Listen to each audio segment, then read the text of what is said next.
Sometimes reading the Bible is like stepping into a different world. Then other times you realize things haven't changed all that much, like how we often struggle to live in harmony with those who are different from us. As it turns out, so did some of the earliest Christians.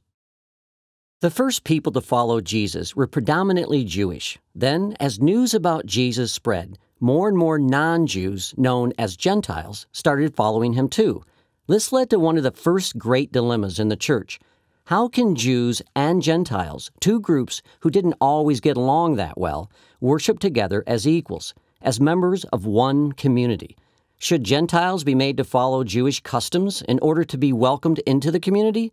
And what did all this mean for God's covenant, the set of promises he'd made to his chosen nation, the Jewish people?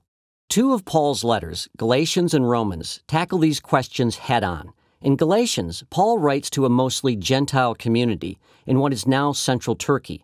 While Paul consistently taught that Gentiles didn't have to keep Jewish law in order to follow Jesus, some agitators, as he called them, had infiltrated the church in Galatia, insisting that Gentiles keep the Sabbath, eat kosher, and be circumcised. Paul would have none of it. Everyone who has faith is a child of Abraham, he argued. Circumcision or non-circumcision, it didn't matter. The church was part of God's new creation. In Romans, Paul appealed to both Jewish and Gentile Christians living in Rome, hoping they would sponsor his mission to reach Gentiles in the western half of the empire. In making his appeal, Paul argued that this new worldwide family of Jews and Gentiles was part of God's plan from the beginning. Paul also brought up the thorny question of what this meant for God's covenant with the Jews, especially given that so many had chosen not to embrace Jesus as their Messiah.